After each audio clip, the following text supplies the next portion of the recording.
오늘 주신 본문의 말씀 가지고 명의는 진통제를 쉽게 처방하지 않는다.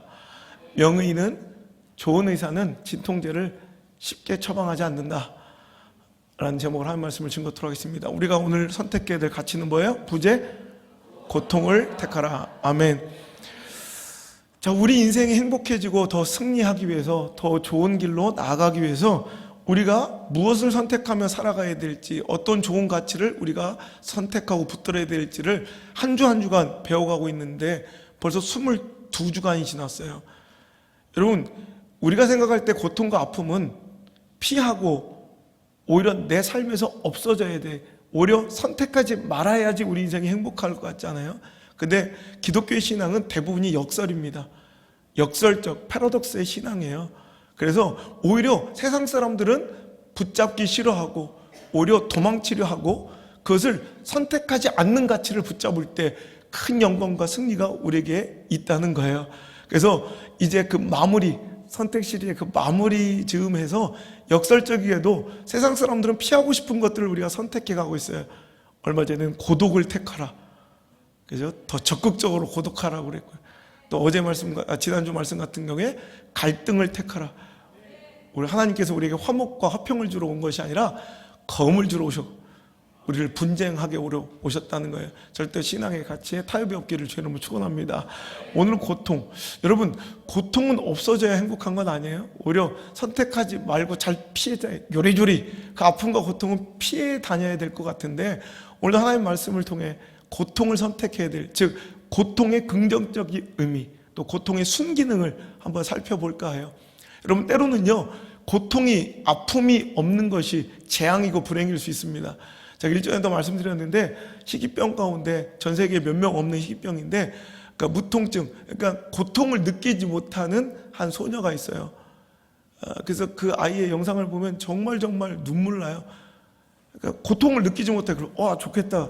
우리가 단면적인 생각으로 그렇게 생각할 수 있지만 고통을 느끼지 못한 건 참혹한 거예요. 시뻘건 다리미 옆에 그 딸 아이의 자기 살이 잊고 있는데도 그걸 몰라요. 그 엄마가 깜짝 화들짝 놀라서 그걸 떼어주기 전까지는 자기가 되고 있는지도 모르고, 우리는 손톱 밑에 가시 하나 박히면 어떻게든지 빨리 제거하고 아파서 어쩔 줄 모르는데 손톱이나 발에 가시나 못이 박혀도 알지 못한 채 나중에 크게 이제 감염이 돼서 절단해야 되는 위기까지 가더라는 거예요. 고통을 느끼지 못한 딸을 위한 어머니의 기도는 간절합니다. 제발 내 딸이 고통을 느끼게 하여 주옵소서. 제발 내 딸이 통증을 느낄 수 있게 하여 주옵소서. 우리 인생에도요, 엘리야의 로뎀나 아래처럼 죽고 싶을 만큼 힘들고 지치고 차라리 죽는 게 좋을 것처럼 내 자신이 연약하고 비루하고, 어떤 때는 내 삶이, 내 자신이 꼴 보기 싫을 초라한 모습으로 거울 앞에 서 있을 때 없습니까? 가끔씩 저는 그런 저를 만나게 됩니다. 그럴 때마다 그냥 목회자를 뛰쳐나가 도망치고 싶고 그냥 죽고 싶을 때가 한두 번이 아니에요. 하나님께서는 왜 이런 고통과 이런 외로움과 힘든 처절한 광야 이 밑바닥을 나에게 허락하시는지 때로는 좀 원망스럽고 섭섭하기도 한 그런 로뎀나 아래 있는 여러분들이 오늘 말씀처럼 하나님의 위로의 어루만짐을 통해 회복되었으면 좋겠어요. 엘리야가 회복되어 40주야를 달려 호렙산에 이르러 능력 있는 주의 종으로 사용된 것처럼 오늘 이 말씀이 당신을 어루만져, 당신의 상한 심령을 어루만져, 당신의 시퍼렇게 멍든 가슴을 어루만져 다시 일으켜 세우고 회복하고 keep going, 전진하게 만들어드리는 위대한 징검다리와 디딤돌 되기를 주 예수 그리스도 그 소망의 이름으로 축복합니다. 여러분, 지난주인가요? 한 포털 사이트의 뉴스를 보니까 미국 작가 피루제 뒤마라는 사람이 독일에서 생활할 때 갑자기 수술을 받게 된 이야기가 칼럼으로 쓰여져서 미국 사회에 큰 방향을 일으켰다고 그래요. 이 독일에서 갑자기 수술을 하게 된 이 디마가 너무나도 놀라고 당황스러웠던 것은 독일 의사들이 진통제를 안 주더라는 거예요. 너무너무 아파 죽겠는데 미국 같으면 센 진통제를 통해서 통증을 안 느끼게 해줄 건데 진통제를 처방을 안 해주더라는 거예요. 그래서 거듭 요구를 했다고 그래요. 진통제를 주십시오. 내가 이렇게 큰 수술을 받았는데 빨리 진통제를 허락해달라고 그랬더니 그 독일 의사들이 진통제를 끝까지 주지 않으면서 이렇게 아픔을 느끼셔야 합니다. 몸이 당신에게 말하는 소리를 자꾸 들으셔야 합니다. 내가 진통제를 쉽게 처방해드리면 당신은 고통을 잊겠죠. 그리고 그것이 회복되고 나은 줄 알고 또 무리하고 일하겠죠. 하지만 통증은 몸이 나에게 보내는 신호입니다. 좀 더 쉬라고, 좀 더 회복이 필요하다는 몸이 주는 사인을 들어야 하는데 자꾸 몸을 속이고 진통제로 이 아픔을 자꾸 덮어버리면 나는 잠시 잠깐은 통증을 느끼지 못하고 내가 행복한 것 같지만 그게 결과적으로는 더 무리하게 되고 내 몸의 상태를 제대로 알지 못해서 오히려 내 몸을 더 망치게 되는 그런 길이 된다는 거예요. 이 독일 의사들과 미국 의사들의 의료 철학이 다른 것에 너무나도 놀랐던 이 디마라는 작가가 오늘도 그 자기의 경험을 칼럼으로 써서 미국에 그냥 큰 방향이 일어났다고 그래요. 저도 그런 경험이 있거든요. 한국하고 일본에서 연달아 큰 수술을 받게 됐는데 한국은요 무조건 진통제를, 제가 몇 번의 수술을 받았잖아요. 무조건 진통제를 줘요. 저는 이제 수술 경험이 많으니까 옛날에는 나프탈렌처럼 큰 덩어리 같은 걸 이렇게 매달아 놓으면 이게 천천히 녹아가면서 진통제가 투입이 돼서 한 며칠 동안 이렇게 자연스럽게 통증을 녹여주는데 요즘에는 아주 의료기기가 너무 잘 발달돼서 손바닥만한 기계가 찍찍찍 시간마다 고통이 느껴질 만할 때 되면 또 찍찍 이게 고통을 느끼잖아. 너무 행복해. 근데 일본에서 내가 똑같은 수술을 받았는데 일본에서는 진통제를 주지 않는 거예요. 얼마나 아픈지 진짜 그 나카무라 죽여버리려고 그랬어요. 내가 좀 진통제 좀 달라고 아무리 요청을 해도 절대로 진통제를 주지 않아요. 너무 힘들고 너무너무 괴로웠는데 실은 나중에 지나고 나니까 진짜 몸의 회복은 일본이 훨씬 더 빠르고 수술 후유증도 거의 없다는 거예요. 왜? 충분히 쉬어야 될 때 쉬고 회복을 요할 때 회복을 했기 때문에 그래요. 여러분 물론 일본 한국, 미국, 독일 어떤 게 낫다 이렇게 말할 수 없는데 혹시 의사 계시면 미안한데 명의들은 좋은 의사는 진통제 잘 주지 않아요. 그냥 아픔도 느끼라고 해요. 고통과 통증도 경험하는 게 오히려 느끼는 게 내 자신을 제대로 들여다볼 수 있는 내 자신의 실체를 제대로 자각할 수 있는 지표가 될 수 있다는 거예요. 우리의 치료자이신 하나님께서도 우리에게 무조건 통증을 피하게 하지 않습니다. 우리에게 그냥 대충 진통제를 주셔서 통증과 아픔을 덮으시지 아니하고 때로는 처절한 통증을 로뎀나무 아래서 누리게 하십니다. 왜? 내 실체를 알게 하시기 위해서. 나의 연약함과 깨어지기 쉬운, 넘어지기 쉬운 내 실체를 오늘도 깨달으라는 거예요. 오늘 여러분 우리가 승리하고 형통하고 건강하고 부유하고 여러분 잘 나가기만 하면 우리는 내가 슈퍼맨인 줄 알아. 하지만 비로소 로뎀나무 아래 깨어지고 박살나 내 힘과 능력과 지혜로는 아무것도 할 수 없다는 것을 고백하며 로뎀나무 아래 죽기를 청한 그 아픔과 고통의 현장은 역설적이게도 실패의 밑바닥이기도 하지만 실은 회복과 승리의 시작점이기도 하다는 거예요. 오늘도 로뎀나무 아래 오늘도 울고 있는 당신이요, 오늘도 그 시간에 나의 연약함을 인정하시고 나는 늘 넘어지고 깨어지기 쉬운 존재임을 이 시간 인지하셔서 오늘도 주님을 의지하고 살아가는 아름다운 종들 되시기를 주의 이름으로 축복합니다. 사도 바울은 고백합니다. 내 약함, 그때가 곧 강함이라고. 깜짝 놀랐죠.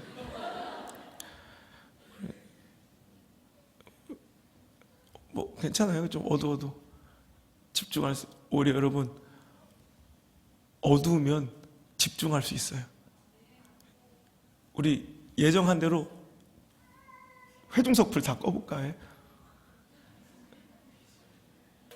우리가 다 계획한 거예요. 집중되죠. 오히려 깜깜하게 어두울 때 오히려 더 잘 보이는 효과가 있어요. 우리는 화내야 잘 보일 것 같죠. 오히려 로뎀나말에 같이 깜깜하고 절망적인 그 상황이 오히려 내가 봐야 될 것이 더 잘 보이는 시간이에요. 그래서 극장은 어둡게 만드는 거예요. 콘서트장은 어둡게 만드는 거예요. 그리고 다시 하나님은 우리를 회복시켜 주셔서 딱 시간이 되면 다시 한번 밝은 빛을 주세요. 여러분, 우리는 슈퍼맨이 아니에요. 잘 나가고 형통하면 반드시 교만해져. 오늘도 나는 늘 강하고 나는 늘 신실하고 나는 믿음이 굳건한 줄 알아요. 엘리야도 그랬겠죠. 여러분, 엘리야의 하나님이 어떤 분이십니까? 하나님 말씀 선포하고 주일 감당하며 주 뜻대로 살려고 하는 엘리야를 그리 시냇가에서 까마귀를 통해 음식을 날라주셔서 먹고 마시게 한 초자연적인 그런 능력을 경험하게 해주셨던 하나님이세요. 방금 전 18장 바로 한 장 전에는 갈멜산상에서 여러분 850대 1, 여러분 850명의 바알과 아세라 선지자가 맞짱 뜨며 오늘도 그들을 다 여러분 처단하고 승리케 하셨고 3년 반 동안 비가 내리지 않는 그 강팍하고 처절한 그 메마른 땅에 그의 기도로 단비를 내리셨던 분이에요. 기근과 흉년 속에 굶어 죽어갈 사르밧 과부에게 단호하게 그 마지막 밀가루 나한테 갖고 와라. 그리고 내가 먹고 하나님 말씀하시기를 오늘도 이 기근과 가뭄이 끝날 때까지 이 가루의 통에 가루와 기름이 마르지 않을 것이라고 담대하게 선포하며 오늘도 그런 기적을 맛보았던 엘리야. 그 엘리야가 오늘 한 여인의 협박과 오늘도 위협에 겁을 먹고 광야로 하룻길 들어가 죽기를 청하고 있는 거예요. 죽여달라 하나님께 간청하는 거예요. 우리는 이렇게 나약한 존재예요. 하나님의 능력과 더불어 우리가 승승장구하고 승리할 때는 내가 꽤 잘 나가고 신실하고 믿음 있는 종처럼 보이는데 어느 순간 나는 하염없이 아무것도 아닌, 정말 나는 너무나도 연약한 질그리심을 깨달아 그 밑바닥에서 허우적거리며 하루아침에도 무너질 수 있는 그런 존재라는 거예요. 신앙은요, 나를 믿지 않는 거예요. 신앙은 나를 의지하지 않는 거예요. 오직 하나님만 믿고 하나님만 의지하는 거예요. 오늘날 우리들의 신앙 가운데 가장 위험한 요소는 한국교회, 우리 조국교회의 가장 무서운 일은 자기 자신을 너무 맹신하는 성도들이 많아지고 자기 자신을 너무 맹신하는 목회자들이 많아지고 있다는 거예요. 우리는 연약합니다. 우리는 또 넘어집니다. 우리는 깨질 수밖에 없는 그런 존재임을 기억해야 합니다. 하나님은 그래서 우리에게 진통제를 주시지 않냐고, 때로는 그 아픔을 견뎌내게 하세요. 그 통증을 통해서 내가 얼마나 지금 연약한, 나에게 지금 무엇이 필요한지를 정확하게 알게 하시는 분임을 기억하시길 바랍니다. 구정물도요, 꽤 오랜 시간 가만히 내비두면 꽤 맑아 보여요. 우리는 그렇게 믿어요. 나는 꽤 신실한 인생이구나. 비로소 그 구정물을 휘저을 때, 구정물의 흙탕물의 본질이 드러나죠. 오늘도 우리 로뎀나말의 그 실패 현장은 실은 내 본질이 적나라하게 드러나는 시간일 수도 있더라는 거예요. 오늘도 그 연약한 실패 현장 속에서 오늘도 과연 내가 진짜 무엇이 필요한 존재인가를 깨닫게 되고 연약함을 인정함으로 오늘도 그 연약함의 현장에서 다시 한번 회복할 수 있는 그런 기회가 우리에게 주어졌으면 좋겠습니다. 여러분, 왜 이 대단했던 능력의 종이 이렇게 비참하고 초라한 모습으로 이렇게 로뎀나말에서 죽기를 청하고 있을까요? 여러분, 문제와 어려움은 누구에게나 와요. 근데 그 반응이 동일한 사람이고 동일한 믿음의 공동체일지라도 그 반응에 따라 인생은 얼마든지 다른 결론을 어떤 걸 선택하느냐에 따라 우리가 얼마나 엄청난 차이를 경험할 수 있는지를 오늘도 성경은 그대로 적나라하게 표현해주고 있는데, 자 4절에 로뎀나무 아래에서 정말 절박하게 죽기를 간청하는 이 엘리야의 모습이 우리한테 굉장히 낯설어요. 왜냐하면 엘리야는 늘 강건하고 강단 있고 담대하기가 그지없는 사자 같은 인물이에요. 여러분, 이 처참한 영적 어둠의 시대 아합 정권 하에서 믿음의 신실한 주의 종들이 다 죽임을 당하는 그런 핍박의 순간에도 아합에게 당당하게 하나님의 뜻을 선포하며 목숨 걸고 살았던 이 주의 종입니다. 여러분, 자기를 죽이려 하는 이 아합에게 찾아가 당당하게 영적 전쟁을 선포하고 850대 1로 여러분 바알과 아세라 이 선지자들과 맞짱 떠서 승리했던 이런 담대함의 인물이지만, 오늘도 그가 어떤 선택과 결정을 따라 그는 이렇게 초라하게 무너질 수 있는 거예요. 바로 그의 어떤 삶의 잘못된 선택이 이런 결과를 초래했는지를 바로 전절을 가서 그의 잘못된 실수를 한번 찾아보도록 하고, 우리도 이런 실수를 다시는 저지르지 않기를 주의 이름으로 축복합니다. 자, 바로 3절, 자 읽겠습니다. 시작. 그가 이 형편을 보고 일어나 자기 생명을 위해 도망하여 유다에 속한 브엘세바에 이르러 자기의 사원을 그곳에 머물게 하고, 그 다음에 광야를 하룻길로 들어. 여러분, 광야 사막을요 하루 종일 걸어갔다는 것은 이건 자살행위예요. 여러분, 사막을 가보신 분들은 알 건데, 제가 사막을 가보니까요, 사막을 아무 정처 없이 하룻길을 들어갔다가 하루 종일 걸었다는 것은 이제는 다시 돌아올 힘도 없어요. 죽는 거예요. 자살행위예요, 이건. 여러분, 어떻게 이렇게 담대했던 목회자가 이렇게 비루하고 처참한 영적 나약한 존재로 전락할 수밖에 없었을까? 오늘 바로 전절에 가니까 그의 실수가 드러났는데, 첫 번째 실수는 그가 자기의 뭐를 봤대요? 뭐를 봤대요? 형편을 본 게 문제예요. 여러분, 우리는요 내 삶에 찾아온 상황과 형편을 볼 것이 아니라 하나님을 바라봐야 합니다. 여러분, 우리가 절망하는 이유는, 우리가 낙심하는 이유는 형편과 처지가 더 열악해지고 상황이 더 곤란해졌기 때문이라고 생각을 해요. 하지만 여러분, 그렇지 않아요. 우리의 시선의 문제입니다. 우리가 무엇을 바라보냐가 우리를 완전히 다른 인생을 살게 하더라는 거예요. 오늘 엘리야는 당당했어요. 왜? 하나님을 바라보고 살았기 때문에. 아합을 바라보지 않았거든요. 나를 죽이려는 여러분 군사를 바라보지 않았거든요. 바알 아세라의 850대 1을 바라보지 않았거든요. 오직 그는 하나님만 바라보고 그의 능력만 의지했던 사람이에요. 근데 그가 뭘 바라보기 시작한 거예요? 형편을 바라보기 시작한 거예요. 내 처지를 바라보기 시작한 거예요. 상황을 바라보기 시작하는 거예요. 가능성의 희박함을 바라보기 시작하는 거예요. 여러분, 그때부터 우리는 무너지기 시작하는 거예요. 오늘도 여러분, 당신이 절망하는 이유는 상황이 예전보다 더 열악해졌기 때문이 아니에요. 형편이 더 여러분 열악해지고 곤란해졌기 때문이 아니에요. 이전에 당신은 더 힘들고 어려운 위기도 잘 견뎌왔어요. 우리 대한민국이 지금 절망한 이유는 예전보다 지금 우리가 더 가난하기 때문도 아니고 더 연약하기 때문도 아니에요. 시선의 문제예요, 시선. 우리 믿음의 선배님들은 오직 하나님만 바라봤어요.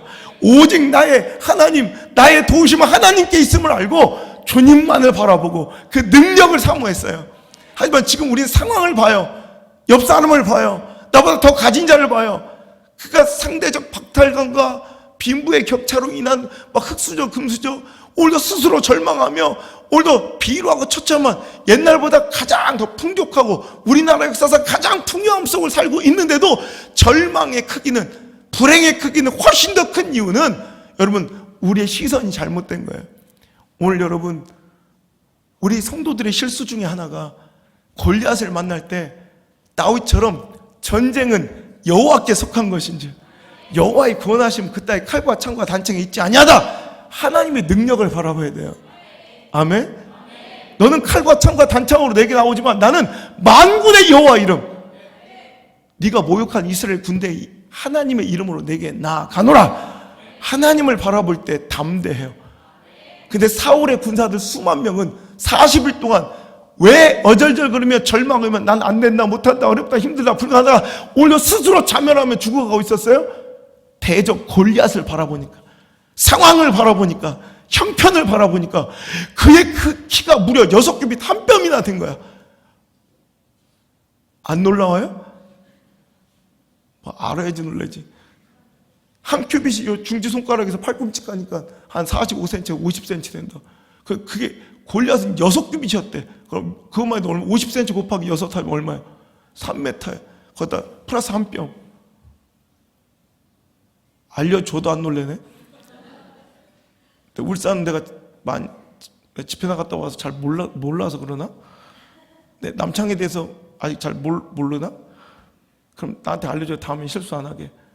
당신 옆집에는 한 집 건너 한 명씩 3m짜리가 막 이렇게 마트 다니고 그래요? 자주 보는 일에 3m를?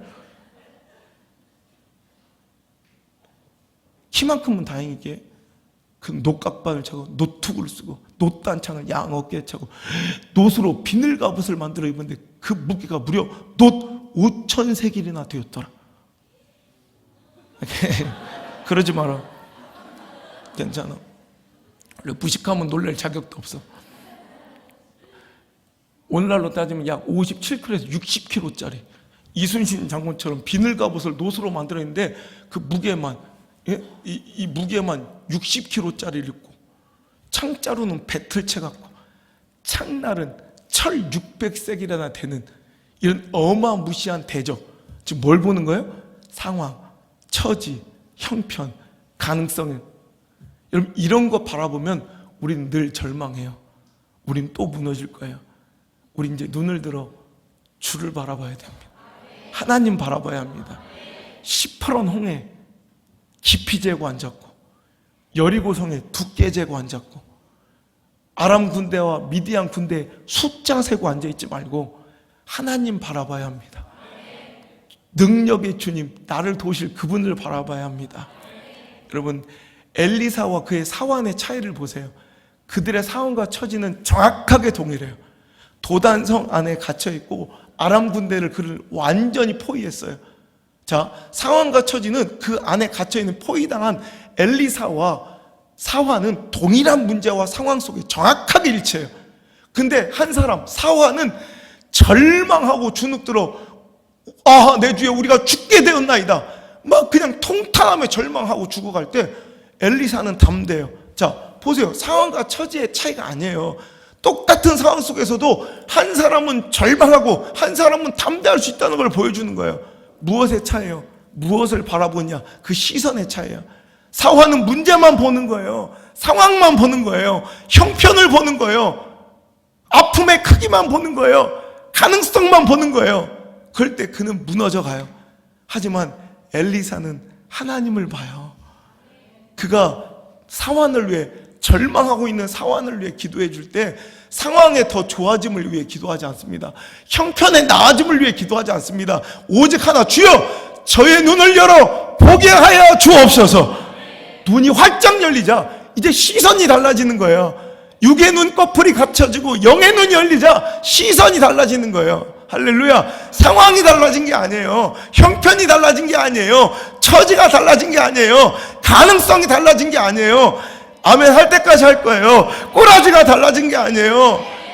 그죠? 여러분, 오직 시선 하나, 그의 시선이 방금 전까지 나를 죽이려 하는 아람 군대만 바라볼 때 절망했던 사환이 이제 눈을 들어 무엇을 바라보기 시작해요? 나를 도우려고 하나님께서 파병하신, 이미 보내신 하나님의 군대, 하나님의 불말과 하늘의 불병결을 바라보니 그는 담대해지더라는 거예요. 오늘 여러분 무엇을 바라보고 있는지 확인하세요. 당신이 로다마말에 있는 것은 여러분 상황의 문제가 아니라, 오늘도 절망하고 있는 것은 형편의 문제가 아니라 당신이 또 하나님을 잃었어요. 당신의 눈동자와 시선에서 하나님이 떠나가셨어요. 하나님을 바라봐야 합니다. 여러분, 눈을 들어 하나님을 바라보셔야 합니다. 그럴 때 우리의 담대함과 영적 회복은 거기에서 이루어지게 될 줄 믿습니다. 그래서 히스기야는 절망적인 상황 속에서도 얼굴을 벽에 대고 통곡하며 기도하는 거예요. 얼굴을 벽에 댄다는 것은 이제 다시는 세상적 관심, 세상적 가능성, 형편, 처지, 환경을 보지 않겠다는 자기 자신의 선언이에요. 오직 하나님만 의지하는 거예요. 그때 하나님께서 거기서 역사를 벌이시고, 베드로는 실패의 그 아침, 밤이 새도록 그물질했지만 아무것도 잡지 못한 정말 절망의 상황 속에서 가능성, 형편, 자기 경험, 스킬, 노하우, 테크닉, 자기 모든 관계, 감정, 상황, 처지, 형편, 관계, 꼬라지, 확률, 논문, 미래학자의 예측, 이런 것 따위 보이지 않아요. 오직 주의 말씀에 의지하여. 하나님 바라본다는 건 말씀 바라보는 거예요. 하나님 바라본다는 건 나에게 주신 말씀 바라보는 거예요. 누가복음 5장 5절에 선생님이시여 우리가 밤이 새도록 수고하였으되, 즉 별짓 다 해봤으나 수고하였으되 잡은 것이 없지만 오직 주의 말씀에 의지하여 그물을 내리리다 하였더니 기적이 일어난 거예요. 상황이 그물 던질 상황이에요? 여러분 밤이 새도록 안 던져본 곳 있겠어요? 이미 그들은 그물을 끄집어내 씻고 정리하고 있었어요. 조업이 끝났어요. 시마이. 오늘 시마이. 어부들 시마이 한 이후에는 절대로 다시 그물 펴지 않습니다. 그들에게 막걸리만 있을 뿐이죠. 절대로 시마이 한 그물 다시 피는 일은 없어요. 여러분 상황, 처지, 형편 아무것도 그물을 던질 상황이, 형편이, 처지가, 가능성이, 확률이, 거기다 동업자들까지 설득해야 돼. 야고보, 요한, 동생 안드레, 관계와 감정 모든 것을 다 봐도 그물 던질 수 없지만 오직 because you say so, 이것밖에 몰라. 맨날 이 얘기만 하는 거예요. Because you say so. 당신이 그리 말씀하시니. 우리의 시선이 오직 이렇게 말씀에만 집중될 때 기적은 일어나는 거예요. 항상 하나님의 역사는 시선에서 비롯됐어요. 하나님 바라볼 때 한나가 분인나, 나를 격분시키고 괴롭히는 분인나 쳐다보고 분인나 머리끄댕이를 잡을 때 절대로 역사는 일어나지 않아요. 이제 그가 통곡하며 오래도록 신음하며 아픔과 진액을 토해내며 주님께 기도하고 하나님 바라볼 때 사무엘이 생기더라니까. 할렐루야. 오늘 형편과 처지가 아닌 내 시선에 잘못되었음을 인정하고 하나님 바라봅시다. 그 로뎀나무 아래는 하나님 바라보는 곳이에요. 로뎀나무 아래서도 하나님께 의지하지 못하면 여러분 그건 진짜 실패예요. 그래도 엘리야는 로뎀나무 아래서 하나님을 찾았어요. 이게 성공의 시작이에요. 넘어졌습니까? 실패했습니까? 두렵습니까? 화목이 깨어졌습니까? 아프십니까? 막혔습니까? 답답하고 서운하십니까? 그때 당신의 로뎀나무 아래서 당신은 누구에게 엎드리고 있습니까? 엘리야처럼 하나님께 엎드리세요. 하나님 바라보세요. 제가 얘기하죠. 저는 넘어지지 않을 자신은 없습니다. 저는 또 넘어지고 실패할 거예요. 또 자빠지고 꼴보기심 모르고 안호성 너 같은 놈이 목사냐, 내 자신을 자책하고 도망치고 싶은 시간이 있을 거예요. 하지만 저는 넘어지지 않을 자신이 있는 것이 아니라 넘어지되 하나님께로만 넘어질 거예요. 그 방향은 분명해요. 전 넘어지지 않을 자신이 있는 것이 아니라 넘어지되 주님께로만 넘어질 거예요. 그럼 넘어져도 그때마다 주님께 내 키만큼은 가까워질 건 아니에요. 오늘 여러분 넘어지지 않기를 구하지 말고 잘 넘어지기를 구하세요. 로뎀나무 아래서 하나님을 찾기를 구하세요. 그게 지혜예요. 내가 그랬죠. 자살하지 마라. 자살하려면 엘리야처럼 하나님께 금식하며 금식 기도하다 죽어라. 금식 기도하세요. 금식 기도. 하나님께 엎드리세요. 하나님 바라보세요. 그럼 당신 절대 죽지 않아요. 내가 예언합니다. 3일 만에 신라면 먹습니다. 100%입니다. 아우 죽을 뻔, 배고파 죽을 뻔했다 그러면서 그래야 삽니다. 하나님 바라봐야 삽니다. 그게 하나님이 당신에게 로뎀나무 그 광야로 이끄신 이유와 목적이었기 때문에 그래요. 시편 107편 12절에 그러므로 그가 고통을 주어 그들의 마음을 겸손하게 하셨으니, 하나님 우리에게 고통을 주신 이유는 뭐예요? 우리를 겸손하게 하신 거예요. 그들이 엎드려져도 돕는 자가 없어. 아, 진짜 나를 돕고 나를 붙잡아 줄 분은 하나님밖에 없구나를 알게 되는 거예요. 넘어져 봐야 진짜가 보여. 내가 사랑하는 한 분이 가장 인생 가운데 외롭고 아픈 시간을 보내고 있어요. 오늘도 이제 아침에 서로 이제 문자 보내고 힘내라고 은혜 받으라고 이제 얘기했는데, 그분이 그래, 형님 내가 이렇게 아파 보니 진짜가 보이네요. 그래. 내가 이렇게 처절해 보니 진짜가 무엇인지 알겠네요. 여러분 아픈 순간에 진짜가 드러나요. 아무도 여러분 즐겁고 행복할 때 옆에 있던 사람들이 나의 구원자가 아님을 알게 되고, 13절에 이에 그들이 이제 다 포기하고 어떻게 할 때 그 환난 중에 누구께 여호와께 부르짖음에 그들의 고통에서 구원하셨대요. 할렐루야. 이게 승리의 비결이에요. 넘어지고 자빠질 때 진짜가 누구인지를 아는 거예요. 그리고 그분께 엎드리고 그분 바라보면 하나님께서는 반드시 그를 회복시키시고 어루만지시고 먹이시고 힘주셔서 다시 한번 힘있게 인생을 살아갈 힘을, 당신의 상황과 처지와 형편과 다시 한번 맞짱 뜰 수 있는 능력을 공급하여 주실 줄 믿습니다. 아까도 얘기했죠. 캄캄해져야 집중이 잘 된다고.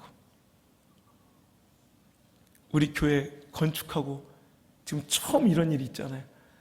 우리 엄마가 하신 명언이 있어요. 손님만 오면 역사를 한다고. 우리 삼남매를 향해서 항상 하신 말씀이 손님만 오면 니들은 역사를 한다고. 얘들도 꼭 그래요. 손님만 오면 역사를 해요. 여러분, 그런데 이것이 또 좋은 예화예요. 깜깜해지니까 오늘 바라봐야 될 사람 잘 보이잖아요. 그죠? 불 꺼보세요. 극장처럼. 더 집중이 잘 되잖아요. 여러분, 깜깜하죠? 여러분, 인생이 너무나도 어둡죠? 축하드려요. 그래야 주님이 또렷이 더 잘 보이잖아요. 너무 시선이 분주하고 너무 내 시선이 쪼개졌었잖아요. 잘 나갈 때는 정확하게 비례해서 내 시간도, 내 시선도 반드시 쪼개질 수밖에 없어요. 그 형통함을 지키고, 여러분, 그 분주함 속에서 우리는 반드시 시선이 쪼개져. 그래서 가끔 하나님은 로뎀나무 아래 우리를 이끄시고 깜깜한 절망의 어둠 속에서 나만 봐, 나만 봐 라고 오늘 우리에게 말씀하시는 거예요. 오늘도 다른 거 바라봤던, 그죠? 우리 시선이 물질의 이름을 통해 하나님께 집중되고, 건강을 이름을 통해 하나님께 집중되고, 진로에 막힌 캄캄한 어둠 속에 하나님만 바라보고, 사랑했던 연인과 깨어지고 실현당함을 통해 하나님을 바라봐야 돼요. 그죠? 사랑할 때는 하나님 안 보이고 그 이만 보였잖아. 잘 됐다. 인제 하나님이 보이지. 그지? 인제 하나님 보이지. 그럼 된 거예요. 당신 이미 승리를 예약한 거예요. 로뎀나무 아래서 하나님을 못 보면 그건 진짜로 비루한 거예요. 오늘 여러분 엘리야처럼 죽기를 청해도 하나님께 구하세요. 하나님만 바라보시길 주 이름으로 축복합니다. 두 번째 엘리야의 실수는 다시 3절로 돌아가서, 자 시작. 그가 이 형편을 보고, 첫 번째 이 형편을 본 게, 상황을 본 게 잘못이었고, 두 번째 일어나 자기의 생명을 위해 도망해. 스톱! 자기의 뭘 위해서? 생명을 위해 뭐 했어요? 도망갔어요. 이상하죠? 엘리야는 지금까지 한 번도 도망친 적이 없었어요. 엘리야는 항상 당당했어요. 항상 하나님의 능력과 권세를 믿고 항상 정면 승부하고 정면 돌파했어요. 자기를 죽이려고 희번덕거리는 아합 앞에서도 당당하게 그에게 나갔어요. 죽고자 나갔다고. 그럴 때마다 불이 대담불에 떨어지고, 죽고자 할 때마다 하나님 능력을 그에게 베푸시고 그를 회복시켰어요. 근데 언제 그가 이렇게 처참하게 무너지냐면 오히려 생명을 위하여 도망칠 때. 신앙은 역설적이게도 살고자 하면 죽어요. 예수님도 말씀하셨죠. 마태복음 10장 38, 39절 또 자기 십자가를 지고 나를 따르지 않는 자도 내게 합당하지 아니하니라. 자기 목숨을 얻는 자는 잃을 것이요 나를 위하여 자기 목숨을 잃는 자는 얻으리라. 아멘. 오늘도 우리가 나약하고 절망한 이유는 가만 생각해 보면 도망하였기 때문이에요. 살고자 했기 때문에 그래요. 여러분, 성경 속에서 하나님의 영적 대승, 하나님의 사람들의 축복과 영적 승리는 언제 왔는지 기억해 보세요. 죽으면 죽으리다. 전진할 때 승리가 오더라니까. 다니엘처럼 죽으면 죽으리다 할 때 하나님 역사가 일어나더라니까. 에스더처럼 죽으면 죽으리다 금식하고 나갔던 역사가 일어나더라니까. 그죠? 오늘도 언제 그들이 패망하고 망했나고 대충 타협하고 이 정도쯤이야 돌아가고 피해가고 도망칠 때 그들은 완전하게 파멸하고 오늘도 허물어지는 패배를 맛봤다고요. 오늘도 여러분 도망치면 안 돼요. 꼼수는 인생의 답이 아니에요. 하나님의 신의 한 수가 있으니 정면 돌파하세요. 정면 승부하세요. 오늘도 도망치면 이렇게 돼요. 그러다 그가 또 언제 회복돼요? 로뎀 나무에서 죽기를 청하니까 또 회복이 돼요. 오늘 여러분, 오늘도 신앙은 역설적이에도 죽으려고 하면 살고 살려고 하면 죽어요. 그러니까 우리는 오늘도 고백하는 거야. 살기 위해 주 따르지 않고 죽기 위해 주를 따르며 내 가진 것 모두 주를 위해 드리리. 주님의 일 행하시옵소서. 다시 한번 부흥을 주소서. 주의 나라가 이 땅에 다시 세워지는 그 영광을 우리 보게 하소서. 오직 주 예수의 영광을. 언제 하나님 나라 회복돼요? 언제 하나님 영광이 임해요? 언제 승리해요? 오히려 죽고자 주님을 따를 때, 내 모든 것 주님께 드릴 때 회복되고 부흥은 시작되는 거예요. 거꾸로 언제 망해요? 살고자 할 때, 약삭빠르게 계산질할 때, 인본주의 가치관으로 살아갈 때, 오늘도 비겁하게 타협하고 대충대충 얼렁뚱땅 거짓 평화와 일시적 안정 때문에 대충대충 하나님 속여가고 그렇게 신앙을 비굴하게 고개 조아리고 돈 앞에서 권력 앞에 사람 앞에 무릎 꿇고 살아갈 때, 그때 우리는 완전히 박살나고 오늘도 애굽의 노예가 되더라는 거예요. 자신 있게 담대하게 오늘도 하나님의 자녀임을 잊지 말고, 하나님 허락하지 않으면 마귀와 사탄은요 당신의 머리털 하나도 해할 수가 없어요. 믿습니까? 여러분, 아무리 당신을 문제와 환경에 우겨싸움 당할지라도 당신 쌓이지 않아요. 넘어져도 낙심치 아니할 거예요. 믿으시면 아멘. 왜냐면 당신은 거룩한 하나님의 백성이며 택하신 왕같은 제사장이기 때문에 그래요. 담대하게 나가세요. 담대하게. 거짓 평화에 속지 마시고 일시적 안정을 믿기로 대충 타협하고 신앙 내려놓으라고 세상은 자꾸 유혹할 때 우리는 담대하게 죽고자 나가야 돼요. 대강대강 하지 말고. 그럴 때 하나님은 다시 한번 당신의 영혼을 회복시켜 주실 줄 믿습니다. 이번에 미국 의회 트럼프의 연설 가운데 온 세계인의 이목을 집중시킨 한 동양인 남자가 있었어요. 트럼프가 의회 연설 중에 갑자기 한 남자를 소개하자 그 사람이 일어나 목발을 번쩍 높이 드니까 모든 미국의 의원들이 다 일어나 기립박수를 치고 전 세계는 그를 집중했죠. 보셨죠? 지성호라고. 너무 성경만 보지 말고요. 시사 뉴스도 좀 봤으면 좋겠어요. 근데 그 친구는 북한의 꽃제비 출신이에요.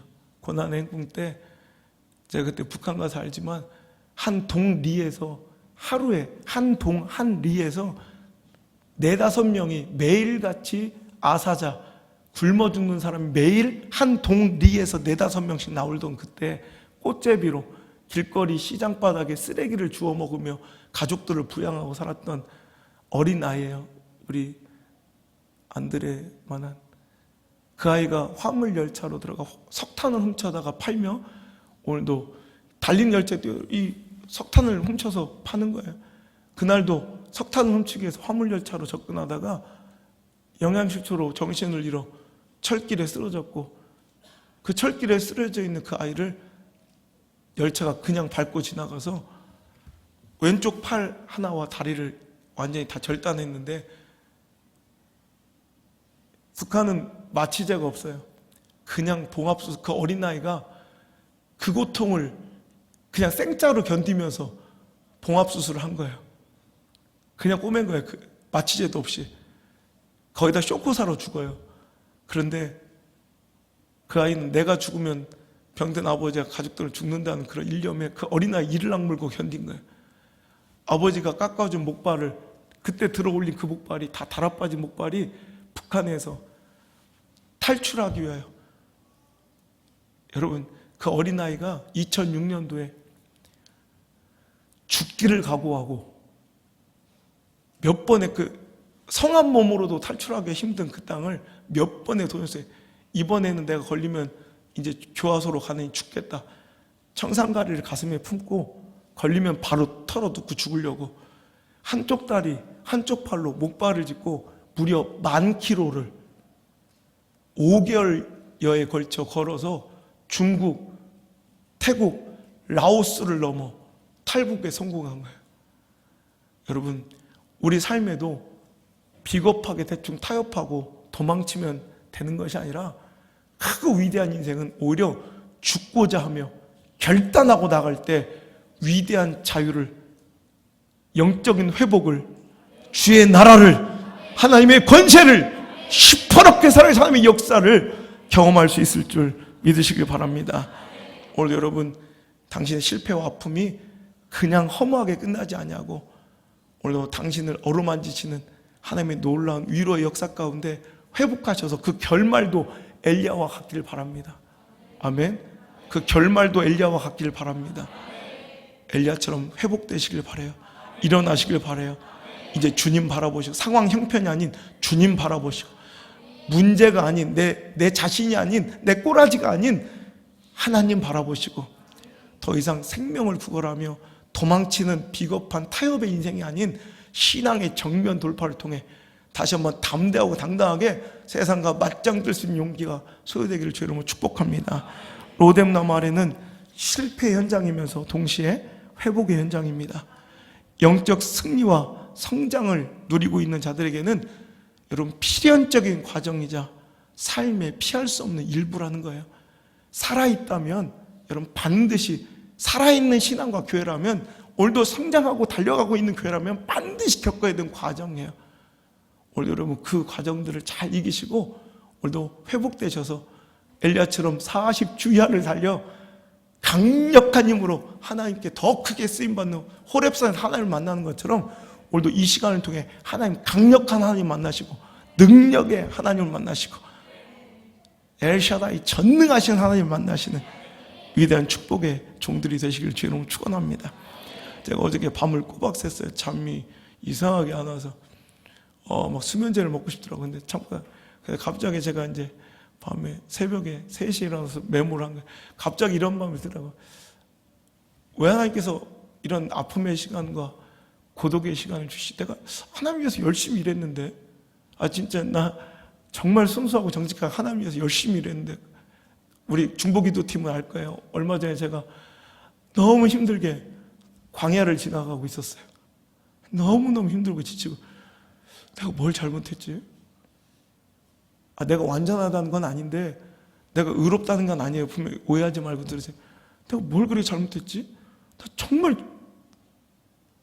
순수하고 정직하게 주님 위해서 일했는데, 주님 영광에서 이렇게 일했는데 왜 하나님은 나한테 이런 아픔과 시련의 시간을 주시지? 그때 갑자기 이런 깨달음이 있는 거예요. 하나님께서는 사랑하는 자들을 형통함의 꽃길만 주셔서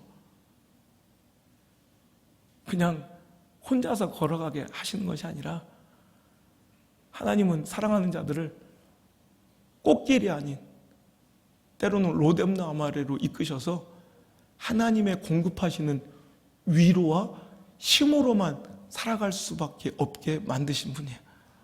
그러면서 꽃길의 형통함을 걸어가면 분명히 나 혼자 뛰고 나 혼자 열심으로 살아갈 걸 알기 때문에, 저만치 멀리 달려갈 걸 알기 때문에, 나를 사랑하는 우리 하나님은, 나를 사랑하는 우리 아버지는 꽃길이 아닌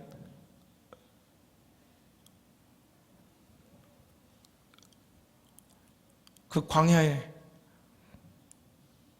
처절하고 외로운 로뎀나무를 주셔서 하나님 떠나서는 살 수 없는, 하나님께 공급받는 위로와 힘으로만 하루하루를 버틸 수밖에 없는 목회자로 만드시고, 여러분들의 삶을 만드셔서 우리에게 이렇게 프로포즈하고 계시는 거예요. 사랑은 내 딸아, 나랑 함께 가자. 사랑한 내 아들아, 나랑 함께 가자. 광야에서 만나를 하루치씩밖에 안 주신 하나님은 인색하셔서가 아니라, 능력이 부족해서가 아니라 이스라엘 백성에게 얘기하시는 거예요. 내가 매일매일 줄 테니 나랑 함께 가자. 사랑한 자의 마음이 아니겠습니까? 하나님께서는 당신을 미워해서가 아니라 너무 사랑해서 함께 가기를 청하시는 간절한 프로포즈로 로뎀나무를 허락하신 줄 믿으시고요. 우리 주님과 함께 갑시다. 기도합니다. 하나님, 하나님의 사랑을 오해할 뻔했습니다. 하나님의 뜻을 의심할 뻔했습니다. 하나님이 나를 미워하셔서가 아니라, 사랑이 식어버리거나 능력이 부재해서가 아니라, 지속적으로 고통과 아픔을 주시며 진통제를 주실 수 있는 능력이 있으시면서도 진통제를 아끼신 이유는 그 고통을 통해 내 연약함을 제대로 알고 주님 의지하고 주님께서 공급하시는 위로와 능력으로만 살아가게 하시며 나와 함께 가자고 내 손을 꼭 붙잡으시는 시간임을 알았습니다. 주님, 사랑합니다. 그 손 놓치지 않겠습니다. 주님, 이제 일어나 주님과 함께 걸어가려 합니다. 주님, 우리 떠나가지 마시고 함께 해주세요. 나의 사랑, 오늘도 절망과 고독의 로뎀나무 아래서 나에게 먼저 손 내미신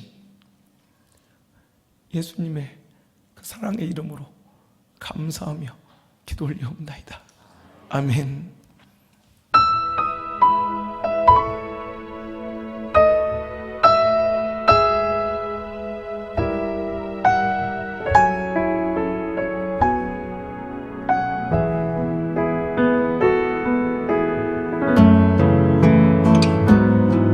내가 스스로 광야에 들어가 여기 로뎀나무 아래서 고난 내 영혼 간구하는 것 오직 주길 바램이니다. 아무 아무 소망도 아무런 기대도 없는 여기 로뎀나무 아래서 주여 나를 돌아보소서 주여 나를 도와 주소서 그때엔 내 머리를 어루만지시는 분 내게 떡과 물로 소생시키시고 날 위로하여 새 힘주어 가게 하시는 로뎀나무 아래 하나님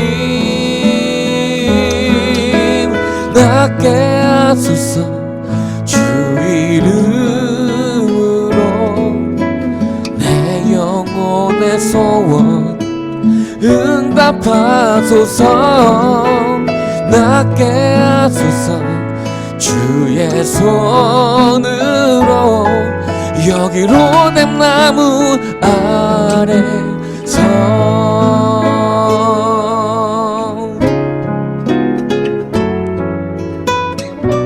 어둠 가운데 혹시 계시다면 이 로뎀나무 아래서 하나님만 바라보시면 아마 하나님이 여러분 삶 가운데 이렇게 역사하실 것입니다.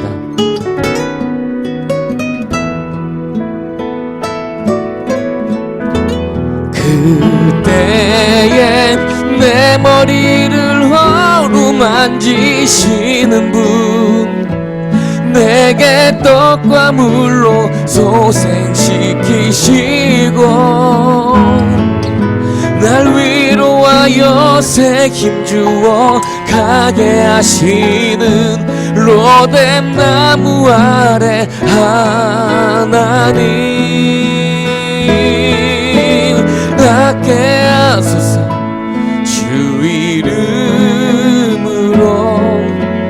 내 영혼의 소원 응답하소서 낫게 하소서 주의 손으로 여기 로뎀나무 아래서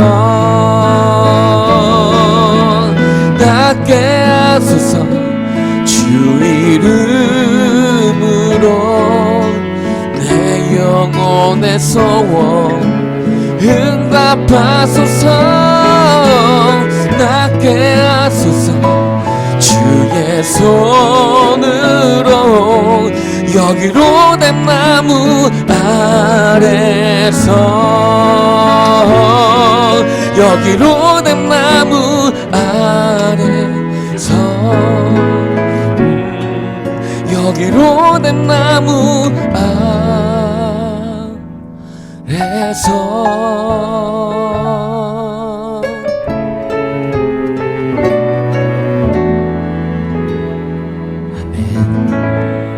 아멘. 우리